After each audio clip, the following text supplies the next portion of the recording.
Hello, friends, and welcome back to Stories About Entitled People. WTF is wrong with our OP's job? Working overtime without getting paid for it? 2 days off in 8 weeks? Fix this machine at all costs, but don't spend any money? Sure.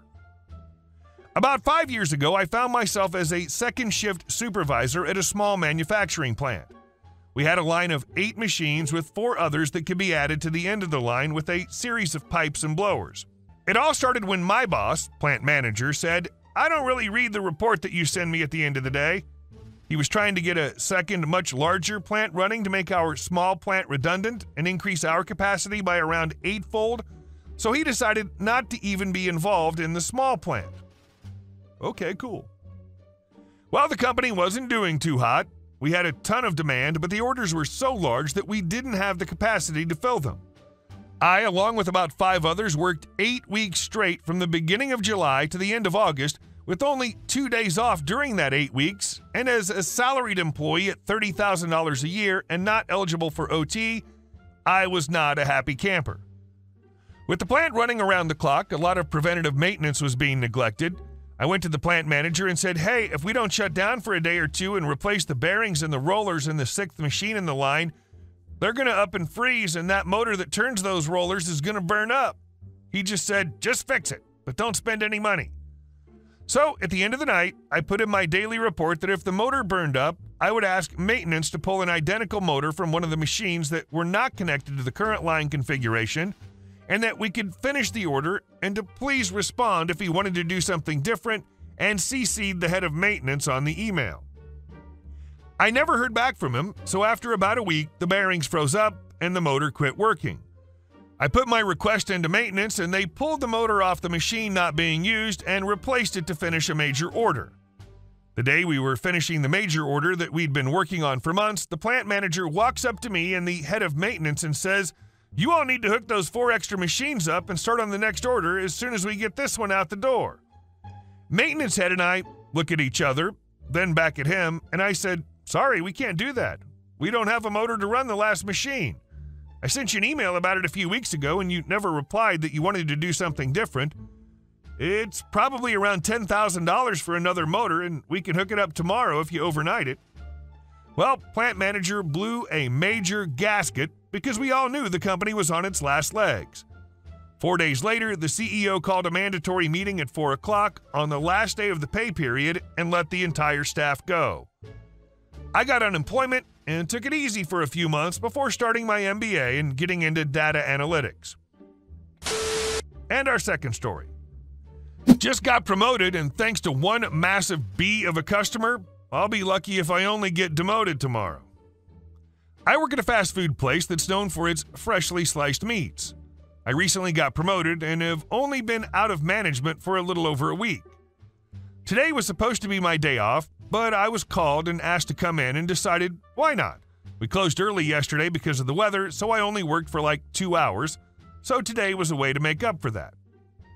I got in about 6 and we were short-staffed and busy, so it was a hit-the-ground-running situation as soon as I got there. First order up was huge. I start bagging it for drive-thru, and while I'm waiting for the sandwiches to come up, I get together a frontline order that's ready. Then I make huge mistake number 1. I had most of the order bagged and skipped over part of it and missed 4 value sandwiches. Anyone that's worked fast food or eaten fast food should know that sometimes this happens. Things get missed and it happens sometimes. It sucks, and the people who miss it, in my opinion, feel pretty bad about it. But it's the beginning of the night, and I'm not going to let that be the basis for the rest of my shift. I bag what's left and put it in the heated sandwich slide in case she comes right back for it. She comes back. Boy, does she come back. When she gets there, I'm outside with the manager on duty, taking out some trash and boxes and discussing some issues that have come up, when one of our crew members comes out and tells us that a lady inside told him to fetch a manager. I ask him if it's the lady that was missing sandwiches, and he says yes, so I decide to handle it since it was my fault. I go back inside and wash my hands very quickly and go out to get her the rest of her order. As soon as I have everything to the counter for her, I apologize and tell her flat out that it was my fault and that I'm so sorry for the inconvenience that I caused her. At this point, she decides to go on about how she used to come to our store once a week and spend an average of $50 each time, but she stopped coming because every time she had part of her order missing, but she decided to give us one more chance. She went on like that for probably 5 minutes. And I wish that were an exaggeration. She then went on about how the portion of her food I had forgotten was for her children, and she said this in such a tone that it seemed like she thought I was intentionally trying to starve her kids. Then asks me what I plan to give her to make it better. Textbook reply to this is to offer desserts, and that's exactly what I do. She decides she'll take 3 lava cakes, one for each of her children I'd clearly attempted to starve. She finally decides she's done with my nonsense and that it's time for her to feed her famished brood, but not without telling me that she will be calling my boss tomorrow. Great. Just what I'd hoped for. Thinking this would be the end of it and that I'd have to deal with my general manager when I work with her in the morning, I went back to work and pushed it out of my mind. Wrong. A couple hours later, my manager calls me to the office. Our district manager had just called and wanted to know what the hell had happened and that someone was threatening to call the health board on us. As soon as I get in the office, we get an email of a customer complaint stating how disappointed she was in our service to her and that I had been outside with another employee smoking and did not wash my hands afterwards and proceeded to serve her food that was now sitting on her kitchen counter because she was afraid of getting her children sick. The only thing I touched was the lava cakes, which are already in a container that we put in the microwave to heat up and then in a bag or on a tray. Even if I hadn't washed my hands, which I did because I just threw bags of trash into the dumpster, the likelihood of getting her kids sick from it at all are slim to none. My manager sends an email stating our side of what happened, but we both know that this is pretty serious. Oh, and did I mention that the email the customer sent was straight to our corporate office? Because it was. And then still stated she plans to call my boss in the morning and discuss it with her. Yay me. So now I get to work a 12-hour shift, unless I get fired right away, that'll end with just myself and my manager from tonight, unless he gets fired, because all of our other closers are unable to work tomorrow night. I so should have said I couldn't make it in tonight. Entitled mom tries to kick me, ends up in an ambulance. I had gone on my usual shopping with help from the staff as the manager is a friend of my mother. They were dinner ladies in my old school and got along really well, became friends. So I always ask the manager that if anyone is free, I'd appreciate the help as I feel nervous being by myself due to my autism.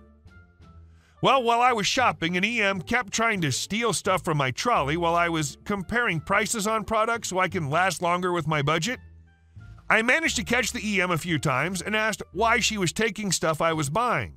She said this: "You can always get replacements. Stop complaining." I start getting stressed and breaking down as the EM starts ripping into me about my stutter.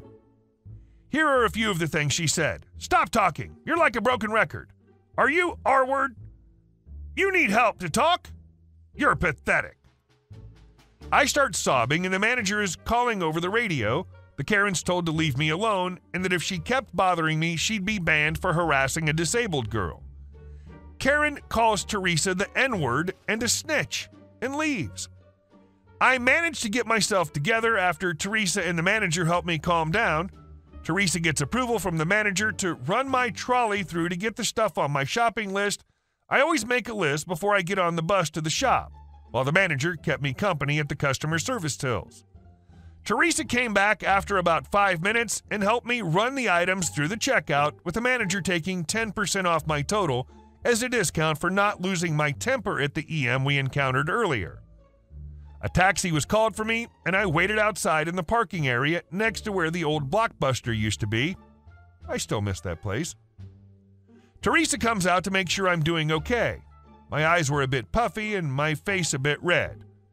The EM from earlier comes to the parking area, apparently waiting for her boyfriend, and spots me. "You," she screeches in a pitch so bad my ears were ringing. "You little B. You caused me so much effing trouble tonight. I'm gonna F you up, R-word." What she forgot was that I was sitting/leaning on the edge of those pole things at the edges of the parking areas. As soon as I moved when she went to swing a kick at me, a crunch was heard. She broke her effing foot.